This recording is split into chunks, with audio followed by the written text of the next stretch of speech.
Ma femme et mon frère sont partis en voyage d'affaires, laissant son fils malade. Mon frère, merci de t'être occupé de mon fils. Moi? Je suis à son enterrement en ce moment. Résultat? J'ai roulé ma clé à molette dans un coin du garage et j'ai éteint les néons, le cliquetis des outils métalliques résonnant tandis que j'ouvrais la lourde porte en acier. Le soleil de fin d'après-midi baignait le parking, et je plissais les yeux à cause de sa lumière vive, mon uniforme taché de graisse. Mon téléphone vibrait dans ma poche, une vibration aiguë qui me frappait de fatigue. Je m'essuyais les mains sur ma salopette et la sortis. Un texto de Léo, mon frère aîné. Tu as laissé Miles à ta porte? Ma femme a dit qu'il se sentait un peu mal. On part un moment. Merci d'avance. Je fixais l'écran, la confusion me serrant la poitrine. Tu as laissé Miles? Miles était mon neveu, à peine âgé d'1 an, et pour autant que je sache, il était avec Léo et sa femme, ma belle-sœur, à la maison. J'ai répondu du pouce. De quoi parles-tu? Où es-tu? Mais le message n'a pas été envoyé. Peut-être une mauvaise réception ici.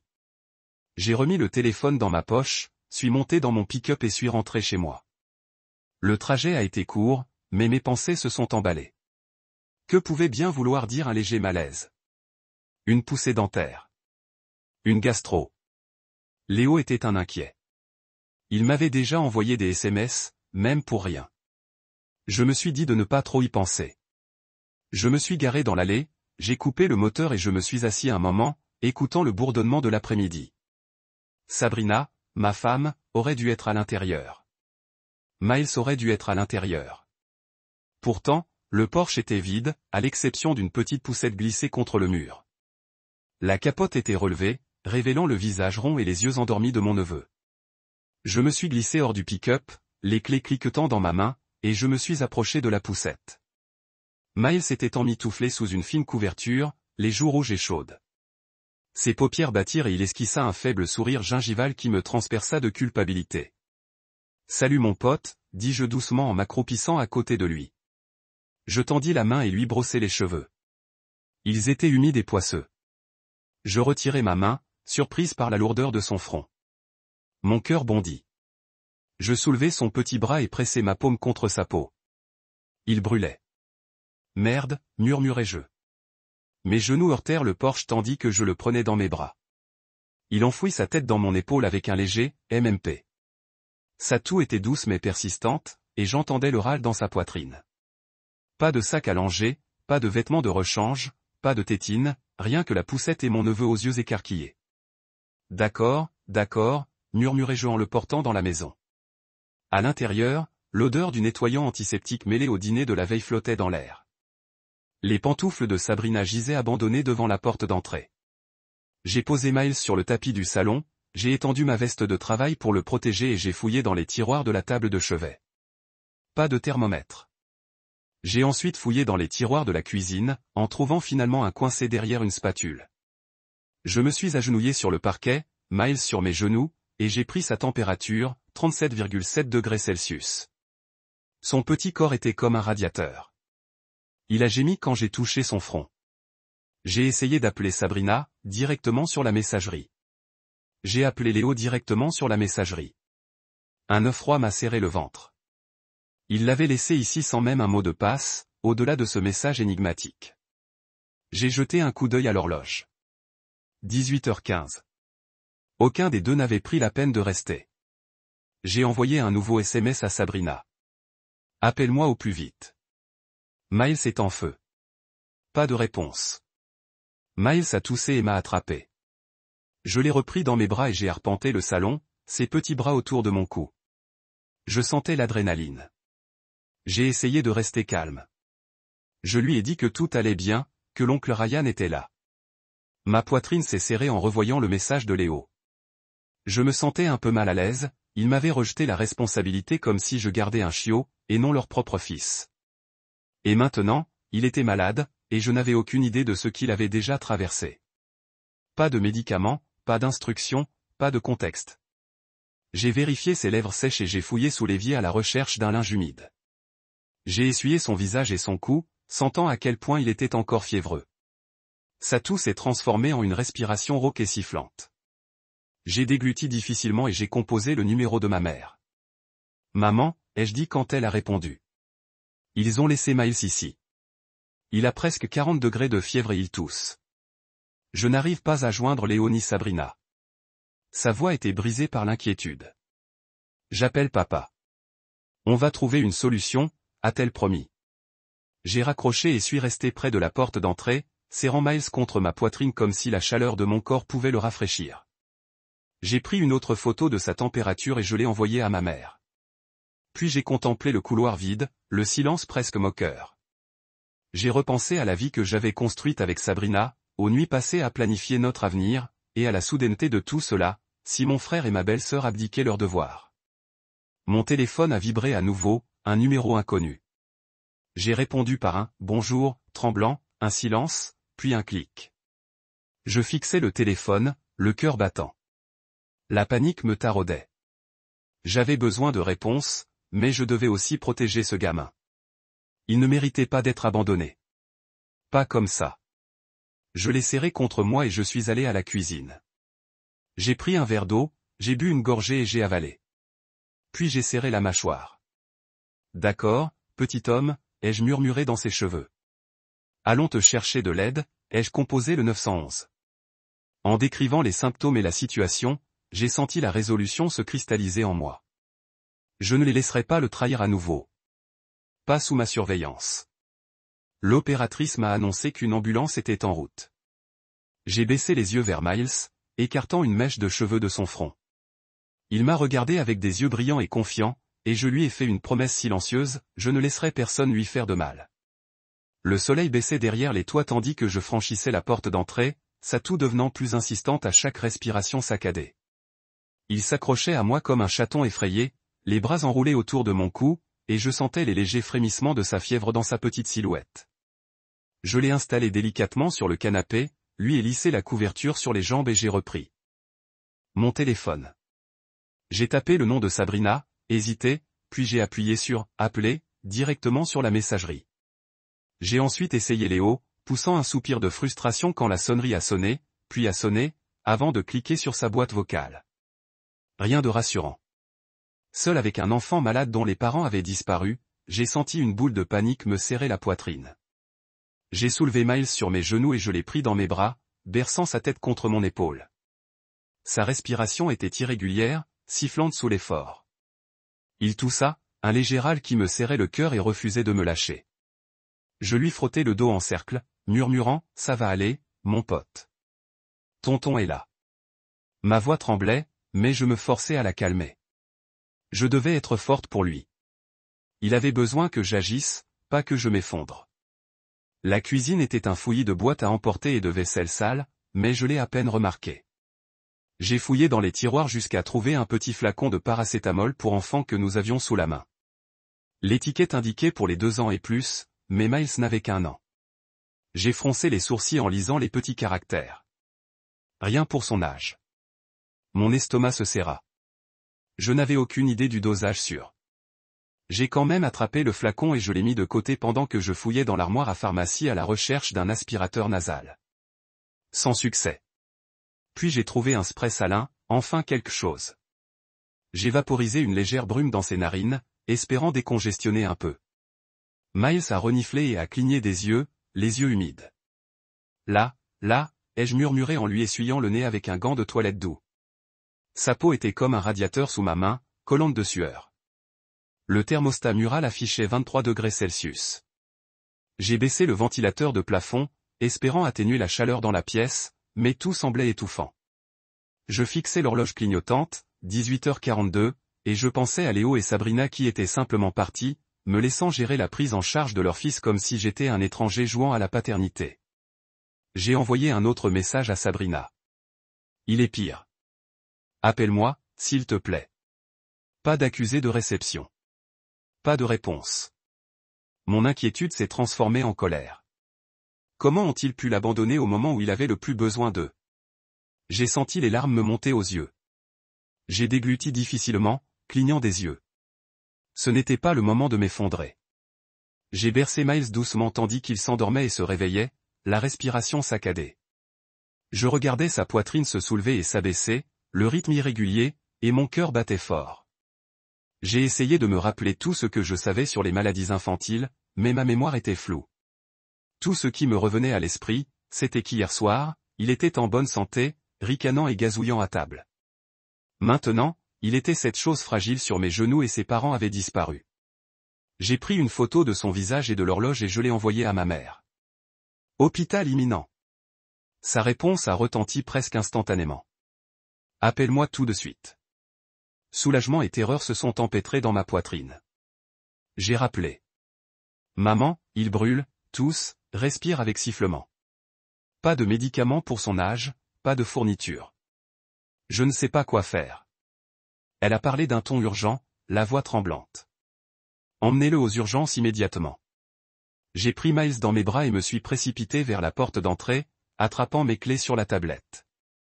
Sa toux résonnait dans mes oreilles tandis que je le portais jusqu'au camion, le cœur battant si fort que j'ai cru qu'il allait me briser les côtes. J'ai serré sa couverture plus fort autour de lui et suis monté à bord, laissant le moteur coupé jusqu'à ce que j'attache ma ceinture. Il a gémi tandis que la ceinture pressait légèrement contre sa poitrine. Chou, on y est presque, les jeux apaisés en allumant les phares. Le monde extérieur s'assombrissait rapidement, mais mon attention s'est focalisée sur nous deux, mon neveu et moi, liés par une crise qu'aucun de nous n'avait choisie. J'ai accéléré le moteur et j'ai filé hors de l'allée. Chaque feu rouge était un obstacle potentiel à son bien-être. Je consulte l'horloge sur le tableau de bord. 18h55. J'ai rappelé ma mère, le téléphone coincé entre mon épaule et mon oreille. Maman, je vais à l'hôpital. Dois-je leur dire quoi? Elle a débité des questions. Carnet de vaccination, allergies, antécédents médicaux. J'ai secoué la tête. Que des réponses vagues. Dis-leur simplement ce que tu vois, a-t-elle dit. Fièvre, respiration sifflante, déshydratation. Je l'ai répété lentement pour qu'elle le sache. Fièvre, respiration sifflante, déshydratation. D'accord. J'ai raccroché et j'ai jeté un coup d'œil à Miles, dont les yeux se sont fermés. Il s'est assoupi. En sécurité pour l'instant dans mes bras, mais les prochaines heures seraient plus importantes. Les lumières des urgences sont apparues, vives sur fond de ciel nocturne.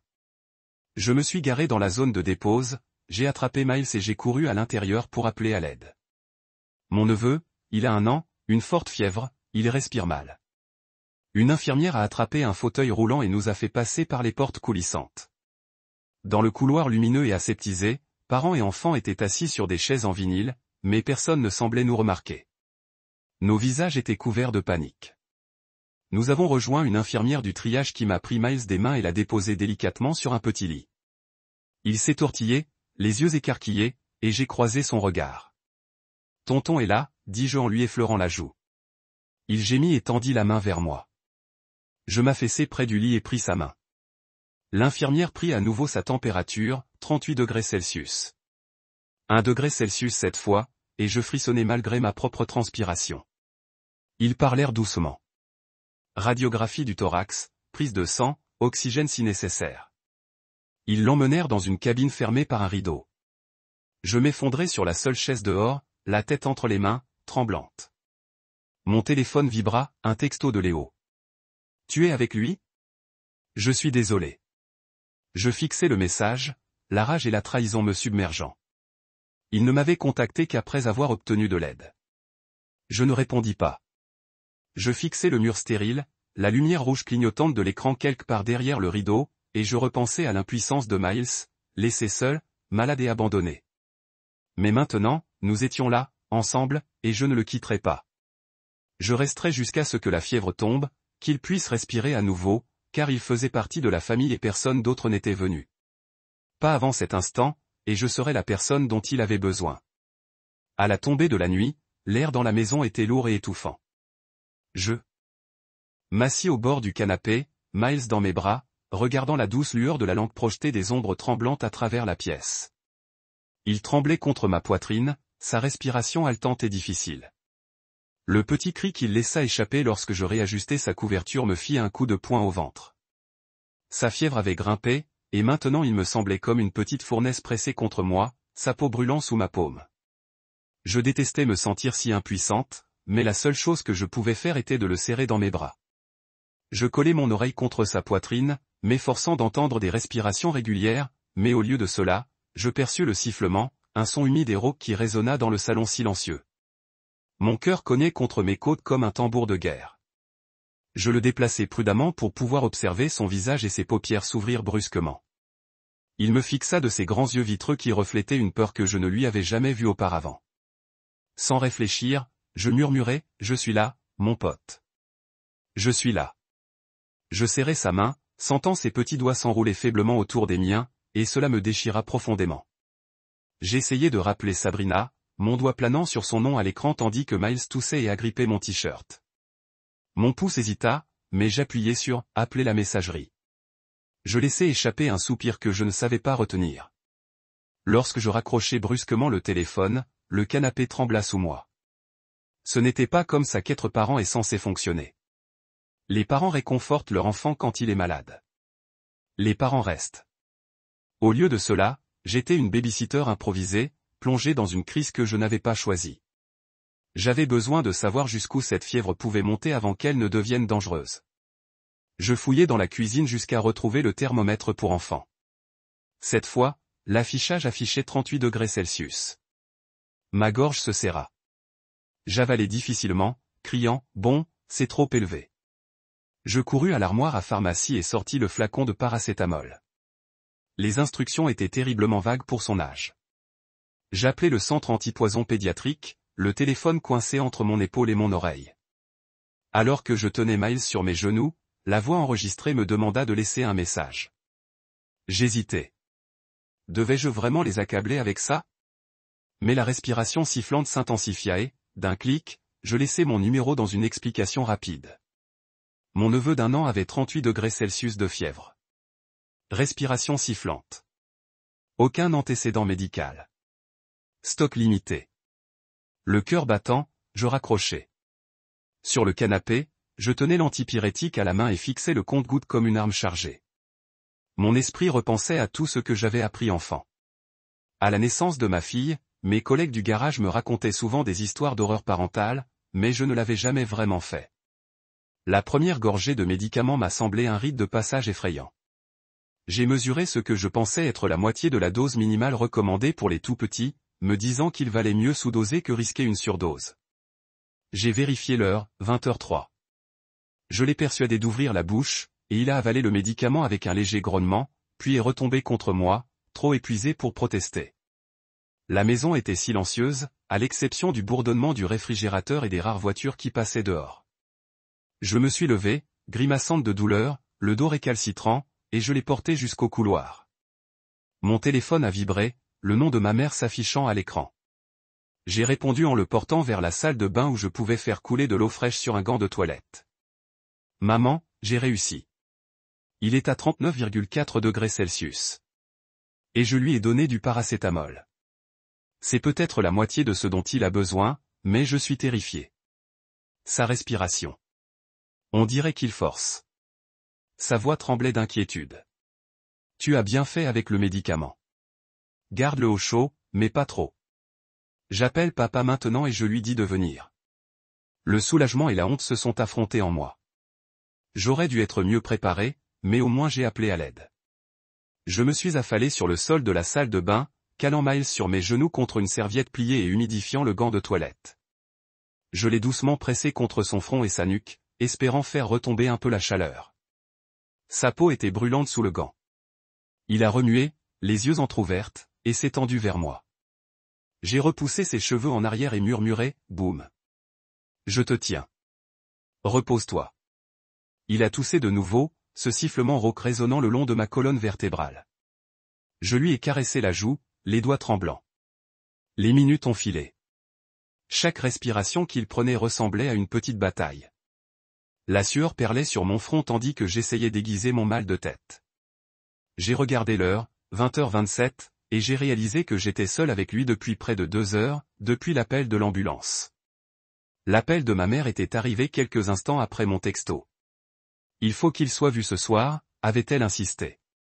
J'avais appelé les secours sur son conseil et raccroché avant l'arrivée de l'ambulance. Rétrospectivement, j'aurais dû rester en ligne, mais l'adrénaline m'avait brouillé les idées. Une faible sirène a percé la nuit. Mon cœur a bondi. Les ambulanciers ont fait irruption quelques instants plus tard, et 2 secouristes en uniforme ont travaillé comme une équipe soudée. L'un d'eux s'est agenouillé à côté de moi, prenant doucement Miles dans ses bras et me posant calmement des questions cliniques. Quand la fièvre a-t-elle commencé? A-t-il mangé ou bu des aliments contenant des allergies? J'ai senti les larmes me monter aux yeux tandis que je débitais le peu que je savais. L'autre a placé un oxymètre de pouls sur l'orteil de Miles, puis lui a serré un masque doux sur le visage, lui administrant quelques bouffées d'oxygène. Sa poitrine se soulevait et s'abaissait plus facilement, et j'ai relâché un souffle tremblant que je n'avais pas remarqué retenir. Ils ont chargé Miles sur une civière et l'ont emmené jusqu'à l'ambulance. J'ai couru à leur côté, prêt à partir avec lui. Mais le médecin-chef a secoué la tête. Votre neveu a besoin de soins intensifs pédiatriques. Les urgences de cet hôpital le stabiliseront, puis le transféreront à l'hôpital pour enfants. Vous devrez attendre ici, mais nous vous tiendrons au courant. Sa voix était ferme, mais douce. J'ai hoché la tête, hébété, les larmes coulant sur mon visage tandis qu'il fermait les portes de l'ambulance. De retour à l'intérieur, je me suis affalé contre le mur du couloir, les mains sur le visage. Je me sentais vidé, comme si j'avais été sculpté de l'intérieur. Mon téléphone a vibré, un SMS, le nom de Sabrina. Le cœur battant, j'ai baissé les yeux, mais ce n'était qu'une confirmation de la pharmacie, le renouvellement de mon ordonnance. Bien sûr, elle n'avait pas pris la peine d'inclure un vrai message. J'ai rangé le téléphone dans ma poche et fermé les yeux, laissant couler mes larmes. Pour la première fois, j'ai vraiment ressenti le poids de ce qu'ils avaient fait. Abandonner leur fils au moment où il avait le plus besoin d'eux, et ce que j'avais fait en réponse. Tout ce que j'avais pu pour le sauver. Je ne savais pas si cela suffirait, mais j'étais sûr d'une chose, je ne cesserai pas de me battre pour lui. Jamais. Les néons du couloir des soins intensifs brillaient violemment et s'ensillaient tandis que je faisais les 100 pas serrant la vieille couverture que j'avais utilisée pour parcourir des kilomètres dans l'ambulance. Mes chaussures raclaient le sol en vinyle, et je sentais le goût métallique de la peur à chaque expiration. Les ambulanciers l'avaient remis dans une agitation frénétique. Masque à oxygène en guise de tubulure, moniteur à faible bip, puis l'avaient emmené derrière une double porte, réservée au personnel soignant. Je me suis arrêté devant la petite fenêtre de la porte et j'ai regardé sa petite poitrine se soulever et s'abaisser sous la lumière crue. Sa blouse d'hôpital blanche lui entourait les épaules. Ma gorge s'est serrée. Pneumonie. Le mot résonnait dans mon esprit comme une phrase que je n'avais pas encore appris à entendre. J'ai cherché une infirmière, n'importe quelle infirmière, pour me dire comment il allait. Elle se déplaçait toute avec une urgence vive, le regard compatissant mais rivé sur la tâche suivante. Personne n'offrait d'espoir. Je suis resté dans l'embrasure de la porte jusqu'à ce qu'une infirmière blonde et un chirurgien lèvent les yeux et disent doucement, il est stable pour l'instant. Mais sa saturation en oxygène est basse. Va t'asseoir. On vous appellera. Mes jambes ont cédé et je me suis affalé sur une chaise en plastique, le cœur battant la chamade, attendant la prochaine mise à jour qui déciderait de son sort. Le temps s'est brouillé entre le bip du moniteur et le bruit du respirateur. Je suis resté à son chevet, essuyant la sueur de mes paumes tandis que je regardais l'infirmière ajuster sa perfusion. Le médecin, un homme grand aux yeux fatigués, est entré et a parlé d'un ton professionnel et saccadé. La pneumonie est agressive chez les nourrissons, surtout à 1 an. On lui administrait des antibiotiques à large spectre et on le maintenait sous sédatif pour que son corps puisse se reposer. Du repos. Les mots semblaient impossibles. J'ai dégluti et demandé si je pouvais voir son dossier. Il m'a tendu un bloc-notes avec des pages et des pages de constantes. Rythme cardiaque, fréquence respiratoire grimpant dangereusement près de 25 respirations par minute, saturation en oxygène oscillant obstinément autour de 90%. J'ai mémorisé chaque ligne, chaque numéro, déterminé à ne pas cligner des yeux. J'ai rappelé Sabrina depuis la salle d'attente, directement sur la messagerie vocale. J'ai essayé. Léo une dernière fois. Non pas que je m'attendais à une réponse. Rien. La batterie de mon téléphone était à plat, mais je ne pouvais détacher mes yeux de l'icône de l'application de Contine sur l'écran d'accueil. Si seulement une berceuse pouvait chasser le sifflement du respirateur. J'ai replié mes jambes sous moi et me suis penché en avant jusqu'à ce que mon front touche le bord du comptoir, espérant qu'il respire mieux, imaginant que je pourrais respirer pour nous deux. Lorsque mes parents ont franchi les portes automatiques en trombe, l'émotion dans la pièce a changé. Les yeux de ma mère étaient rouges, ses joues nouées d'indignation. Ils ont tout laissé tomber dès qu'ils ont entendu et ont traversé la ville en voiture dans les embouteillages. Ma mère s'est précipitée vers moi, les mains agrippées à mes épaules, me demandant ce qui s'était passé. J'ai expliqué entre deux respirations la fièvre, la respiration sifflante, les appels abandonnés. La mâchoire de mon père s'est crispée et il s'est précipité au chevet de Miles, jetant un coup d'œil aux écrans comme s'ils avaient commis le crime lui-même. Le téléphone de ma mère a vibré. À plusieurs reprises, Léo appelait, puis Sabrina, mais elle refusait de répondre. Au lieu de cela, elle composa les noms de Léo 17 fois, la voix tremblante de colère, laissant messages vocaux désespérés sur messages, exigeant qu'ils viennent. Mon père faisait les 100 pas, les poings serrés, murmurant des jurons. Je tenais ma mère dans mes bras tandis qu'elle fondait en larmes, le corps tremblant jusqu'à ce qu'elle sanglote. Comment ont-ils pu l'abandonner? Notre petit-fils est parti seul. Le son de sa douleur me transperça jusqu'aux os. Je passai un bras autour d'elle et murmurai, « Je suis là. Nous sommes là. » Mais intérieurement, je me sentais vide, comme si la seule personne dont j'avais besoin était celle pour laquelle personne ne répondrait. Alors que la nuit s'épaississait, le chaos des soins intensifs s'estompa dans un étrange silence. Assise dans le fauteuil d'angle, les bras autour de moi, je reprenais mon souffle. Puis, comme un éclair, cela me frappa. Une blague insouciante que j'avais balayée des mois plus tôt. La voix de Sabrina, légère et conspiratrice. Léo et moi devrions tout simplement nous enfuir un jour. Pas de stress, pas de bruit, juste la paix. À l'époque, j'en avais ri, lui reprochant ses excès. Maintenant, ces mots me semblaient un aveu. Ils n'avaient pas simplement fui le quotidien. Ils avaient fui leur responsabilité, la parentalité elle-même. La vérité me transperçait plus que n'importe quel couteau. Ils avaient préféré fuir leur propre vie plutôt que la sécurité de leur fils. Je portais une main à ma bouche, les yeux brûlants de rage et de chagrin. Comment pouvait-on parler de fugue? Et puis, au moment le plus sombre de la vie de son enfant, disparaître sans laisser de traces. L'idée me trottait dans la tête, transformant la perplexité en une amère certitude. Le bip continuait de babiller, mais je n'arrivais pas à me concentrer sur son rythme. Je me levai en titubant et m'approchai du lit de Miles. Ses paupières battirent lorsqu'une douce alarme se déclencha. Le niveau d'oxygène baissa dangereusement. Je tendis la main et lui repoussai les cheveux en arrière d'un doigt tremblant. Il toussa, un son humide et déchirant qui me brisa quelque chose. Je me suis affalé à côté de lui, j'ai déposé un baiser sur son front et j'ai murmuré, « Je te tiens, Miles. Je suis là. » Le médecin est apparu, ajustant son masque à oxygène et a hoché la tête brièvement. J'ai hoché la tête en retour, ravalant la boule dans ma gorge. Devant la cabine aux rideaux, mes parents ont échangé des regards angoissés. Aucun mot n'était nécessaire. Nous savions tout ce qui était en jeu. Ils l'avaient abandonné. Mais pas moi. J'ai pris une longue inspiration, m'ancrant et me suis installé dans le fauteuil près de son lit. J'attendrai ici toute la nuit s'il le fallait. À chaque seconde, je me promettais de rester quoi qu'il arrive. Dans cette intensité feutrée, au seuil du désespoir, j'ai réalisé autre chose. Cette nuit allait me changer. J'avais promis de le protéger. J'avais tout risqué pour répondre à l'appel ce soir-là. Même si son petit corps luttait pour chaque respiration, il ne serait plus jamais seul. J'ai pris sa main dans la mienne, sentant son pouls palpiter comme un oiseau fragile.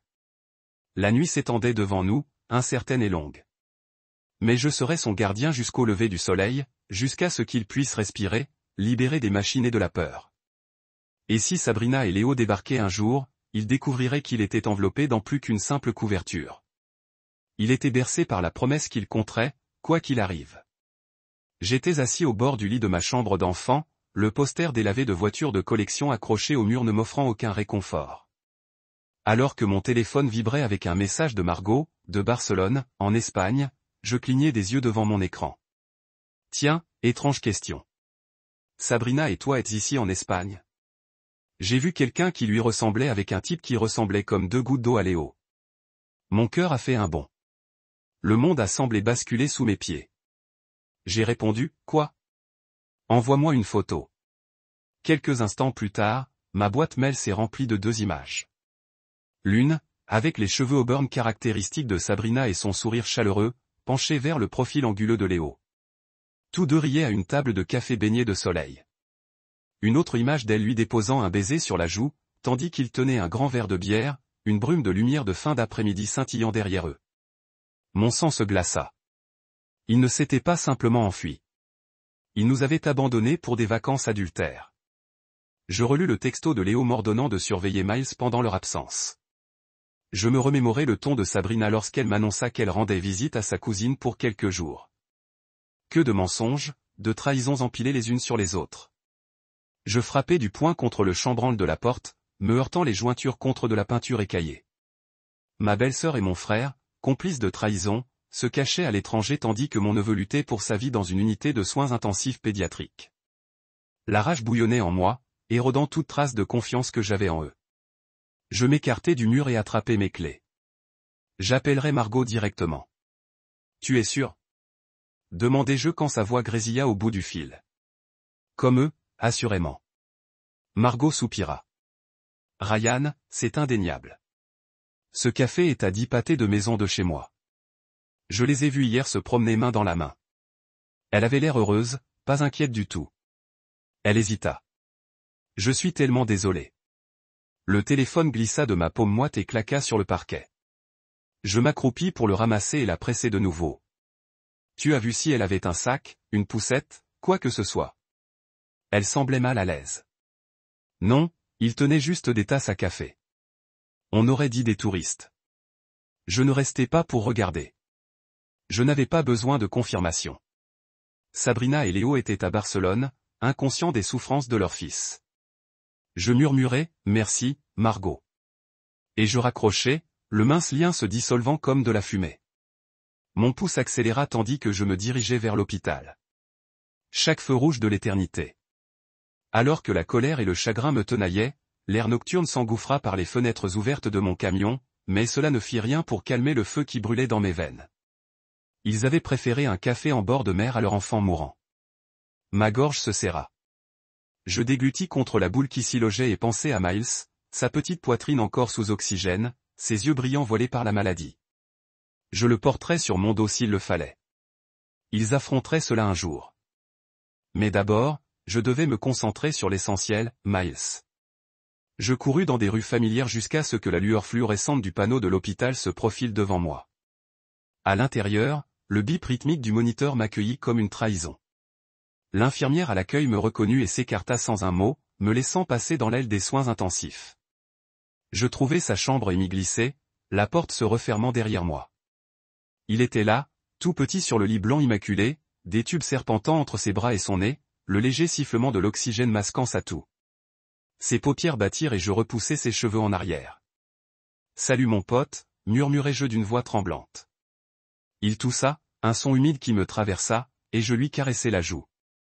Je suis là. Je ne vais nulle part. Je m'installai sur la chaise en plastique près du lit et ouvris la galerie de mon téléphone aux photos de Barcelone. Je rapprochai l'écran de son visage, même si je savais qu'il ne pouvait pas le voir. Les images me fixaient comme une preuve de leur culpabilité. J'envoyai un texto à Léo. J'ai vu les photos. Barcelone, tu savais que Miles était aux soins intensifs et que tu jouais aux touristes. Pas de réponse. J'appuyai sur le contact de Sabrina. Je t'ai vu aussi. Ne t'embête pas à appeler. Je m'en occupe. J'appuyai sur « Envoyer » et jetai le téléphone sur la table de chevet. Je me penchai en avant, appuyant mon front contre la barre métallique froide. Il savait. Mon enfant, murmurai-je. Il savait, et il s'en fichait. J'ai jeté un coup d'œil autour de la pièce.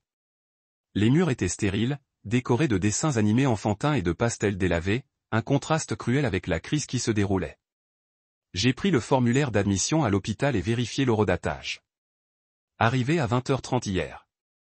Le SMS de Léo était arrivé à 17h15. Il était au courant depuis au moins 3 heures avant leur embarquement. J'ai senti une boule dans ma gorge. J'ai déchiré le formulaire en deux et j'ai jeté les morceaux à la poubelle. Il ne méritait aucun dossier dans cette maison. Aucun souvenir de leur négligence. J'ai tendu la main et serré celle de Miles. Son pouls palpitait sous mes doigts. J'ai pensé à tout ce que je voulais dire à Léo et Sabrina.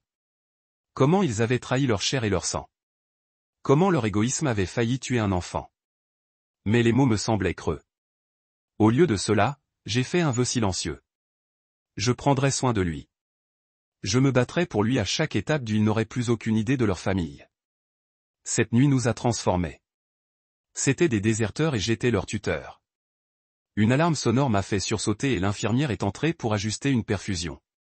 Je me suis reculé pour lui laisser de l'espace, mais je l'ai observée attentivement tandis qu'elle remettait la poche d'antibiotiques. Il réagit, a-t-elle dit doucement, remarquant la légère augmentation de sa saturation en oxygène. Un frisson de soulagement m'a parcouru. Merci, ai-je murmuré.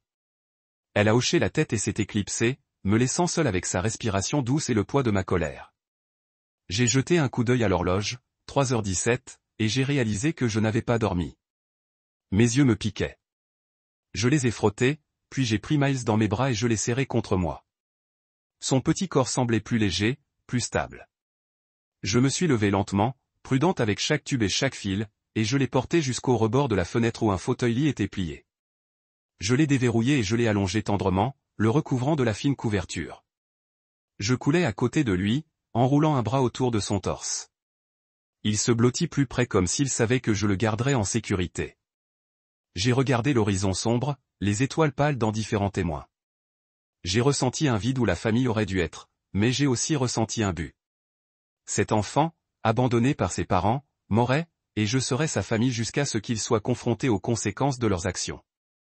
Alors que je dérivais vers l'épuisement, la respiration de Miles est également égale, la toux en viande se retirant. Je ne savais pas ce que le matin apporterait.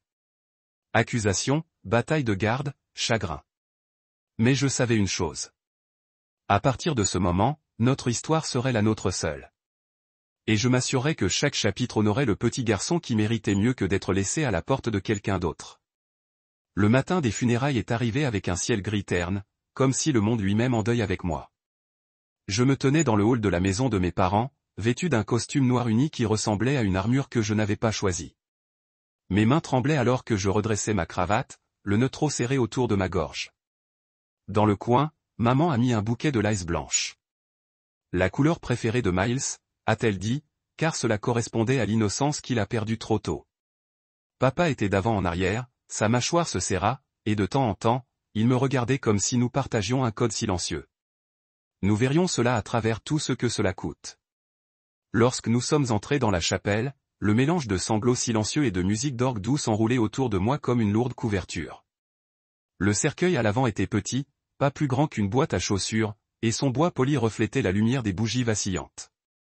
J'ai pensé à toutes les fois que j'avais imaginé construire une vie sur des kilomètres, le poursuivant dans la cour, lui apprenant à faire du vélo, en essuyant les larmes après chaque genou gratté. Rien de tout cela n'arriverait jamais. J'ai avalé fort en prenant ma place derrière le cercueil. Mes parents de chaque côté, une poignée d'amis de famille éparpillés dans les bancs. Chaque visage flou de larmes, chaque tête s'inclina, mais je me sentais plus seul que jamais. Au début du service, le pasteur a parlé de l'innocence et de l'amour et de la cruelle de la vie. Ses paroles se sentaient distantes, comme résonnent à travers un tunnel. Mon esprit est retourné à la dernière nuit où j'avais tenu Miles en USI, la douce montée et la chute de sa poitrine, le bip stable du moniteur, la façon dont ses petits doigts avaient serré le mien. Je me souvenais de jurer que je le sauverais, que je ne le laisserais jamais partir. Et pourtant, j'étais là, debout au-dessus de son cercueil, la promesse brisée par son petit corps fragile. J'ai saisi le bord du banc jusqu'à ce que mes jointures deviennent blanches. Le moment venu pour la famille pour avancer, j'ai hésité. J'ai regardé maman, dont les yeux ont rencontré le mien avec le chagrin et les encouragements, et j'ai avalé violemment. Mon tour. Je me suis approché du cercueil et je me suis agenouillé sur un genou, atteignant à l'intérieur pour récupérer la couverture gris douce enroulée autour de sa forme immobile. Je l'ai tenue à mon visage. Son parfum, léger et doux, s'attarda sur le tissu, et j'ai fermé les yeux. Je suis vraiment désolé, mon pote, murmura-je, la voix craquant. J'ai essayé. Mes larmes sont tombées sur la couverture, et je l'ai pressé contre mon cœur, souhaitant pouvoir le presser contre lui une fois de plus. La voix du pasteur s'estompa derrière moi. Les murmures des mâles se sont éloignés et, pendant un moment, le temps s'est arrêté. J'ai remplacé la couverture doucement, debout alors que le pasteur invitait toute personne qui souhaitait parler. Personne n'a déménagé. Ma gorge était crue, mais j'ai forcé les mots. Miles était le petit combattant le plus courageux que j'ai jamais rencontré, ai-je dit. Ma voix tremblait tellement, je pensais que je briserais. Il n'a jamais abandonné même quand il avait toutes les raisons. 3 jours pour lutter contre la pneumonie tout seul parce que ses parents ont choisi de le quitter. Mais il n'était pas seul. Pas vraiment. Il m'a eu et je le porterai avec moi tous les jours tant que je vivrai. Ma poitrine se souleva de sanglots et j'ai regardé Léo et Sabrina dans la rangée arrière. Coquilles de personnes, visage drainé de couleur. La bouche de Léo s'ouvrit comme pour parler, mais aucun son n'est venu. J'ai pressé. J'aimerais que vous puissiez le connaître comme je l'ai fait. Vous avez manqué un miracle. Je pouvais sentir chaque œil dans la chapelle sur moi, mais j'ai refusé de détourner le regard. Après la fin du service, mes parents et moi sommes entrés dans une pluie douce qui est tombée comme des larmes du ciel. Le cimetière était silencieux, des rangées de pierres tombales s'étendant sous la lumière couverte. Alors que les porte-pattes baissaient le cercueil dans le sol, je me suis agenouillé à côté une dernière fois et j'ai pressé ma main vers le bois. Reposez-vous en paix, petit homme, dis-je. Vous méritez mieux. La finalité du moment m'a frappé comme un coup de poing à l'intestin. Le sol se dirigea en place et les mours se sont avancés pour couler des poignées de terre sur le cercueil. Chaque touffe de saleté était lourde, lourde de culpabilité, de colère, de chagrin. Quand la foule s'est éloignée, ne laissant que ma famille principale, maman, papa et moi. Je me tenais près du monticule frais de la terre et pleura. Maman a drapé son bras sur mes épaules et papa reposa sa main sur ma tête, sa poignée féroce et protectrice. Nous étions en silence alors que la pluie s'intensifiait, des perles d'eau se mêlant à nos larmes. J'ai pensé à l'avenir que j'avais imaginé sur des kilomètres et comment il a disparu dans un seul moment déshonorant d'abandon. Mais j'ai aussi pensé à la vie que je vivrais dans sa mémoire. Une vie dédiée à me tenir sa promesse qu'aucun enfant ne devrait jamais se sentir aussi solitaire et terrifié que lui. Enfin, papa parla, la voix épaisse d'émotion. Il aurait été fier de toi, Ryan. Je l'ai regardé, réalisant que tenir cette promesse pourrait être la chose la plus difficile que je fais, mais cela honorerait les Miles mieux que tout. J'ai hoché la tête, essuyant mes joues, et nous nous sommes tenus ensemble, 3 piliers de force contre la tempête. Les funérailles ont pris fin, mais pour moi, ce n'était que le début d'un voyage que je n'ai jamais demandé.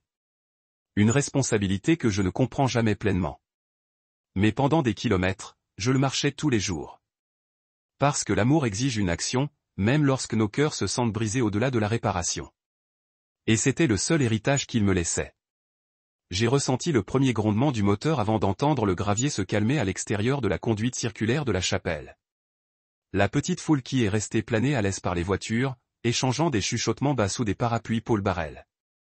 Mes parents se tenaient à côté de moi, les gardiens silencieux d'un chagrin qui ressentait encore une voix trop brute. J'ai pressé une main vers le ruban de gravier sous mes doigts, comme si cela pouvait m'ancrer dans le peu de réalité. Ensuite, les portes de la chapelle s'ouvrirent, et ils étaient là, Léo et Sabrina, sortant d'un SUV noir, se font face et les yeux écarquillés. Ils se sont déplacés à l'unisson comme s'ils répétaient une danse qu'ils n'ont jamais voulu jouer. Mon souffle était attelé. Ils avaient choisi de se présenter maintenant au moment où ils verraient tous leurs mensonges exposés. La voix de Léo brisa le silence. Que voulez-vous dire les funérailles? Ces paroles ont ricoché contre les murs en pierre. Il regarda devant moi, après papa, comme s'il pouvait entretenir une explication impossible. Il portait le même costume cher qu'il avait jeté ce matin-là, mal ajustant autour de ses épaules, trahissant sa panique. Sabrina se tenait à côté de lui, parapluie qui tourne des gouttelettes sur ses cheveux polis. Elle ouvrit la bouche, puis la ferma à nouveau comme un poisson rouge à bout de temps pour l'air. Je suis resté immobile, laissant le silence s'étirer jusqu'à ce qu'il devienne insupportable. La main de ma mère s'est déplacée vers la mienne, un tremblement passant de son doigt dans le mien. J'ai pris une profonde inspiration et je me suis tourné pour les faire face complètement. Chaque muscle serré de mon corps enroulé pour la confrontation. Pourquoi êtes-vous tous les deux ici? Demandai-je tranquillement. Ma voix était stable, mais je l'ai senti craquer sous le poids de la trahison. J'ai regardé Sabrina avaler, ses lèvres tremblantes. Nous, commença-t-elle, mais Léo la coupe. Elle m'a dit sur le chemin ici à propos de Miles. Il a essayé une défensive qui est sortie comme un refrain fissuré. Je ne savais pas que c'était si mauvais. Je ne pensais pas. Ses mots se fracturaient et il se mordit la lèvre. La sueur avait atténué le col de sa chemise et il avait l'air de années plus âgé à ce moment-là, comme si le crime de quitter son fils malade l'avait vieilli à des décennies. J'ai carré mes épaules et tiré un dossier de la poche de mon manteau, le même où j'avais glissé les photos et les documents de l'hôpital. Je m'avançais, chaque foulée mesurée, le gravier grimpant sous mes chaussures noires. Je me suis arrêté à quelques mètres d'eux, laissant ma présence remplir l'espace entre la trahison et l'explication. J'ai tiré une photo imprimée du dossier et j'ai tenu un loft pour que tout le monde puisse voir. C'était la photo de Margot à Barcelone. Sabrina se penchant sur Léo, la lumière du soleil allouillant ses cheveux, tous deux en riant comme si le temps lui-même était leur jeu. Le visage de Léo est devenu mou. La mâchoire de Sabrina serre. Ensuite, j'ai révélé l'élément suivant. Formulaire d'admission à l'hôpital estampillé avec la date et l'heure. 20h30 la veille. L'oncellaire correspondait au vol à bord. Le vol qu'ils avaient pris quelques heures seulement après avoir jeté leur fils fiévreux à ma porte. Ma voix était pour la pourriture du fer, dépouillée de miséricorde. Tu savais qu'il était malade quand tu es parti, dis-je. Et vous avez survolé de toute façon à l'autre bout du monde. Le dossier se glissa de mes doigts et fit un bruit sur le gravier. Les yeux de Sabrina se remplissaient de larmes, mais sa posture est restée rigide. Je ne pensais pas que tu le prendrais vraiment, elle s'étouffa. Je pensais que sa voix vacillait et se noya dans une mer d'excuses qui n'avait pas d'achat ici. Léo passa une main dans ses cheveux, maudissant sous son souffle. Nous avons été stressés, a-t-il insisté. Elle m'a convaincu que nous avions besoin d'une pause. Ce n'était censé être que quelques jours. Il jeta un coup d'œil au cercueil derrière moi où les Lice se trouvaient encore sans être dérangés. Je n'en avais aucune idée. Tu n'en avais aucune idée.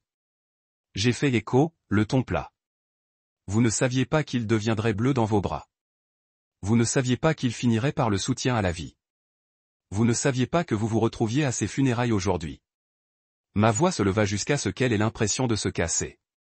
Mes parents m'ont flanqué de manière protectrice, mais j'ai senti tous les milles douloureux qui s'étaient étendus entre nous depuis que j'ai trouvé cette note tordue de Margot. Vous ne pensiez pas que vous aviez agi, dis-je, et mes mots ont coupé comme des éclats de verre. Le sob de ma mère a franchi la tension. Elle s'avança, tremblant la main alors qu'elle atteignit le bras de Sabrina. « Comment pourriez-vous » murmura-t-elle, sa voix n'était rien d'autre qu'une perte. « Il était votre enfant. Votre sang. » Sabrina la regarda, les yeux se remplissant d'un remords qu'elle ne savait pas exprimer. « Je suis désolée, a-t-elle chuchoté, mais les excuses ont sonné creux dans l'air humide. La colère de mon père était silencieuse, mais pas moins féroce. Il se dirigea vers Léo, assez près pour que sa fureur brillait dans ses yeux. « Vous l'avez abandonné, a-t-il dit, la voix basse et mortelle calme. Vous l'avez laissé mourir. » Le regard de Léo est tombé sur le gravier sous ses pieds. J'ai vu la culpabilité et la honte enrouler ensemble dans son cœur. J'ai tourné mon dos à eux puis je me suis attendu à moi. Mère a placé une main sur mon épaule comme si je mette la main sur mon dos. S'ils ont jamais le droit de rédemption. Pieds, les Lice vides, les couples des membres de la famille descendant de chaque côté pour réconforter mes parents. Tout cela s'est pressé sur moi comme le jaune le plus lourd du monde. Et pourtant, sous ce poids, je me sentais en train de se raffermir en moi. Je m'avançais, plaçant une seule rose en haut du cercueil, mes doigts s'attardant sur ses pédales. C'est là que votre histoire se termine. J'ai chuchoté au garçon dont je n'entendais plus jamais le rire. Je me suis tourné vers Sabrina et Léo une dernière fois. Partez, dis-je simplement, la voix silencieuse mais inflexible. Partez et ne reviens jamais. Léo ouvrit la bouche, mais aucun mot ne viendrait. Sabrina a tendu la main comme pour dire quelque chose, mais sa main tomba mou à ses côtés. Ils se tournèrent et retournèrent vers le SUV, l'ourlet de la robe de Sabrina brossant le gravier. Les épaules de Léo se penchèrent sous le poids de ses échecs. J'ai regardé jusqu'à ce qu'il soit hors de vue, puis je me retournai vers le cercueil. Mes parents m'ont rejoint, et ensemble, nous nous sommes tenus en silence, ininterrompus et inflexibles, gardant la mémoire de mon neveu. La tempête de la trahison était passée, laissant derrière lui un silence que seule la perte peut entraîner. Et dans ce silence, j'ai juré de faire avancer la mémoire de Miles, une promesse qui survivrait au chagrin, survivrait à la condamnation, survivra même à la trahison de ceux qui auraient dû l'aimer le plus. La maison était vide, ses murs résonnant avec un silence plus oppressant que n'importe quelle chapelle funéraire. Je me tenais dans le hall, regardant Léo et Sabrina assis sur le canapé en cuir usé, leurs expressions creux et coupables. Mes parents sont restés derrière moi, des piliers de soutien fermement, leurs visages gravés de chagrin et de fureur. Les lumières du matin inclinées par la fenêtre, illuminant des mosses de poussière qui dansaient comme des esprits, des restes du rire de Miles, maintenant des spectres dans les pièces qui auraient dû tenir ses jouets et coups d'état. J'ai fermé la porte d'entrée derrière nous et j'ai plié les bras, prêt à débarrasser de la vérité et à laisser la colère passer sa journée. Ma mère s'est perchée sur le bras du canapé et a fixé son regard sur Léo. « Pourquoi as-tu fait ça ?» demanda-t-elle, la voix tremblante. « C'est ton fils. » Ces mots se sont transformés en un murmure d'accusation qui remplissait tous les coins de la pièce. Léo déglutit visiblement alors que la pomme d'Adam se balançait. Il regarda ses genoux, les doigts creusant dans ses paumes. Sabrina plana à côté de lui, anxiété gravée dans son visage pâle, les doigts tournant une écharpe autour de son cou. Léo expira et leva les yeux vitreux. « Nous avions juste besoin de temps, a-t-il commencé, Aurore.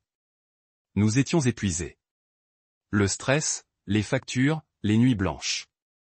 Je ne pouvais pas penser droit. » Il regarda Sabrina, qui hocha la tête, les larmes se remplaçant dans les yeux. « Je suis malheureuse, a-t-elle ajouté, une voix petite. Je me sentais piégée. Je lui ai dit que je voulais une pause et il a organisé ce voyage. Je jure que je ne savais pas à quel point c'était grave. » Leurs mots ont sonné à répéter. Les excuses conçues à un jury qu'ils savaient étaient impitoyables. Je me penchai en avant, en piquant un doigt dans les airs. Vous n'avez pas simplement organisé un voyage. Vous l'avez abandonné. Vous avez laissé un bébé malade entre les mains de son oncle, non préparé, non assuré, sans fourniture, et il est mort. Ma voix se fissure, la douleur et la rage tissant ensemble jusqu'à ce que chaque mot brûle dans ma bouche. Léo tressaillit, Sabrina haleta et un silence stupéfait a suivi. Les narines de mon père s'évasaient, sa déception palpable alors qu'il croisait les bras. Les lèvres de Sabrina tremblèrent en essayant à nouveau. Nous pensions. Elle s'arrêta, incapable de terminer. Léo se pencha en avant et plaça une main sur son genou comme s'il s'en c'était le moment. Je ne pensais pas que ce serait si sérieux. La fièvre. Je pensais que je pourrais le gérer plus tard. Je pensais que tu le regarderais et qu'il irait bien. Il m'a regardé, honte à son rayonnement. Je sais que c'est égoïste. Je sais que c'est impardonnable. Sa voix tomba à un murmure. Je suis désolé. Ma mère secoua la tête, des larmes glissant sur ses joues. Désolé.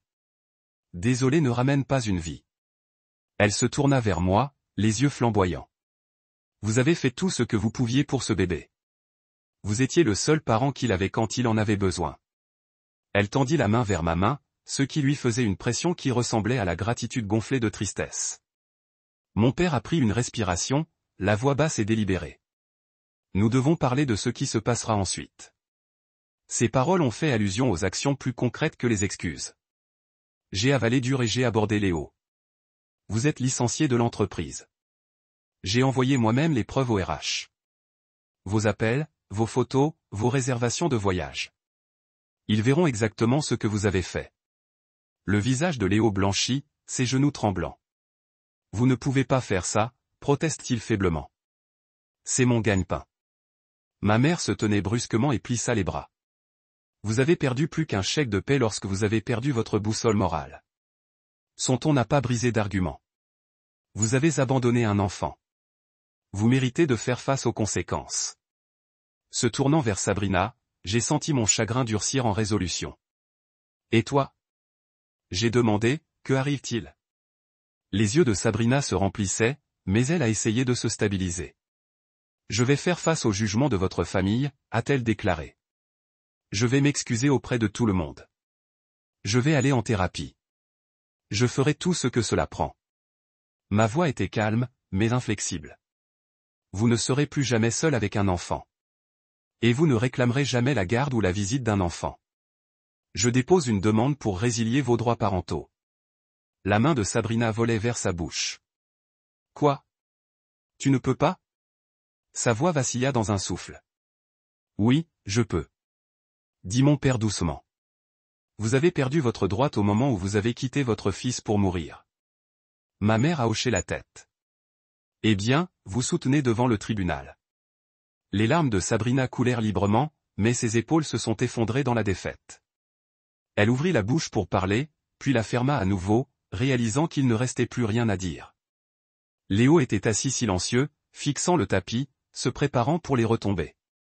Mon regard a dérivé dans le couloir où une petite étagère tenait une seule photo de Miles sur mon bureau, en riant dans le gicleur un après-midi chaud il y a des mois. Son large sourire et ses cheveux de soleil m'ont hanté à nouveau. Je me dirigeai vers la photo et la ramassai, la tenant doucement entre mes doigts. La trahison de Sabrina et Léo n'effacerait jamais sa mémoire. Je me suis retourné vers eux et j'ai placé la photo sur la table basse, face vers le haut. Souvenez-vous de lui comme ça, dis-je doucement, voix stable, pleine de vie, pas de fragilité, pas un bébé malade abandonné pour mourir. Le silence s'installe à nouveau, épais et lugubre. Puis mon père s'est levé et a offert sa main à chacun d'eux. Il en avait fini avec colère, mais sa déception était en grand éloignement. Vos choix ont des conséquences, a-t-il dit. Aujourd'hui, il commence. Léo et Sabrina se sont tournés à tour de la main. Ma mère a déménagé à la porte et l'a ouverte. S'il vous plaît partez, a-t-elle dit. Eh bien, vous informez des développements juridiques. Ne revenez pas avant de vous inviter. Les mots étaient suspendus dans l'air comme une assignation, finale et irrévocable. Ils se levèrent et se dirigeaient vers la porte, les épaules se courbèrent et les yeux abattus. Je les ai regardés partir, sentant le dernier fil de sévélation de la famille. La porte d'entrée s'est fermée en un clic doux et ma mère l'a verrouillée derrière eux. Personne n'a parlé pendant un long moment. Puis mon père m'a regardé et a placé une main sur mon épaule. Vous avez bien fait, dit-il tranquillement. Ma mère hocha la tête et pressa sa joue à mon bras. J'ai pris une profonde inspiration, ressentant le poids de chaque décision, mais immobile. La maison était moins vide avec leur absence. Même si le chagrin restait, j'ai remis la photo de Miles sur l'étagère, me réconfortant à la mémoire de son rire. Leur trahison nous avait remodelés, mais ils ne pouvaient pas définir l'amour qui restait. Je me tenais entre mes parents, nos mains jointes ensemble. Le chemin à venir serait difficile. Bataille de garde, audience RH, frais juridiques. Mais pour la première fois depuis cette nuit, je me sentais certain d'une chose. Miles ne serait pas mort en vain. Sa mémoire alimenterait chaque combat, chaque victoire et chaque souffle que j'ai pris. Et cette promesse ne vacillerait jamais. Le lendemain matin, Sunlight se sentait dur alors qu'il s'écoulait à travers la fenêtre de ma chambre, illuminant le courrier non ouvert et les cafés intacts sur la table de nuit. Je portais toujours mon costume d'hier. La cravate se détendait, mais le chagrin et la colère se sont tissés dans chaque fibre. Mon téléphone a bourdonné avec insistance. Un conseil anonyme que j'avais envoyé RH avait explosé. Les emails confirmant la résiliation de Léo ont rempli ma boîte de réception aux côtés des avis TUR de sa banque sur un compte gelé. Chaque ping était une victoire et une nouvelle blessure. Je me suis assis à la table de la cuisine avec une tasse fumante, les mains enroulées autour de lui comme une bouée de sauvetage. Maman a placé une assiette de pain grillé et 2 devant moi. Vous devez manger, a-t-elle dit doucement, en brossant une miette de la nappe en lin. Papa a comparu derrière elle avec une pile de documents, des dossiers judiciaires pour mettre fin aux droits parentaux de Sabrina, des lettres aux administrateurs familiaux et scolaires les informant de ce qui s'est passé. Même un brouillon par email à Lena, la sœur de Sabrina, exposant les photos de l'affaire. Il posa les papiers, les yeux stables. Ils essaieront de combattre cela, a-t-il averti. Préparez-vous. J'ai hoché la tête, avalant la bile à l'idée de revivre la trahison devant le tribunal. Pourtant, alors que je regardais les preuves posées devant moi, l'embarquement des passes, les dossiers de l'hôpital, les délais de photos, j'ai ressenti une sombre satisfaction. Ils avaient exercé des mensonges comme des armes. Maintenant, j'utiliserai la vérité. Mon téléphone a à nouveau cinglé. Un texte du père de Sabrina suppliant la miséricorde, offrant de l'argent, plaidant pour une chance d'expliquer. Je l'ai supprimé sans lire. La miséricorde appartenait à ceux qui l'ont gagnée. Léo a essayé l'appel, le désespoir dans chaque notification d'appel manqué. J'ai refusé de répondre. Son abandon avait coûté une vie. Ses remords n'ont rien fait pour équilibrer ce grand livre. À midi, j'ai rédigé la pétition de garde finale et je l'ai envoyée à mon avocat. La décision semblait importante. Pas seulement une action en justice, mais une déclaration que la vie et la mort de Miles pourraient remodeler l'avenir de notre famille. J'ai fermé mon ordinateur portable, mon cœur battant et expiré. Ce soir-là, je suis retourné au cimetière, à genoux devant la tombe de Miles. J'ai posé des lys frais sur la terre humide et j'ai parlé dans le crépuscule calme. Ils ont tout perdu. J'ai chuchoté. Leur choix leur coûte l'amour, la confiance et le respect. Quant à moi, j'ai gagné un but. Je vais construire une vie digne de toi, mon pote. Une brise fraîche a bruissé les feuilles au-dessus, et j'ai imaginé que sa petite main tapotait la mienne avec approbation. En s'éloignant, j'ai senti le poids des retombées s'installer dans la résolution. Léo et Sabrina feraient face à des conséquences, mais j'honorerais Miles en vivant une vie définie non pas par la trahison, mais par loyauté inébranlable à l'enfant innocent qu'ils ont abandonné. Je me tenais seul au bord du cimetière alors que le soleil plongeait sous l'horizon.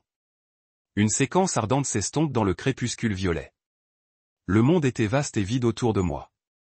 Mais dans ma poitrine, un rythme cardiaque de but a frappé dans le temps avec le vent bruissant à travers les chênes.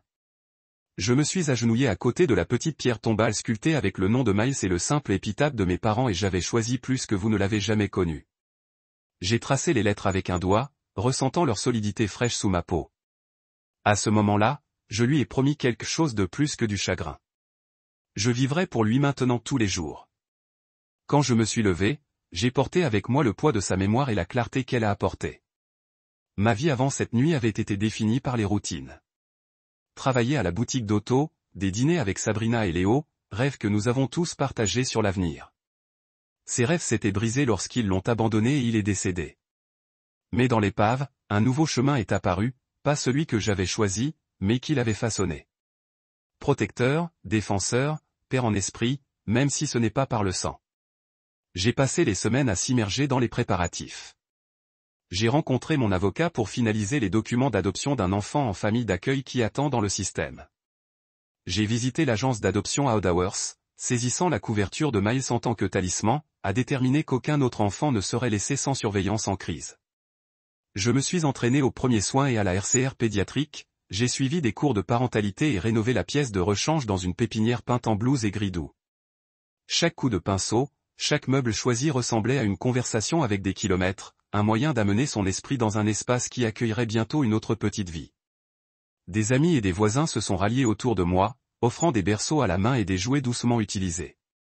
Mes parents sont restés mes alliés inébranlables. Papa m'aidant à rassembler un stylo dans le salon.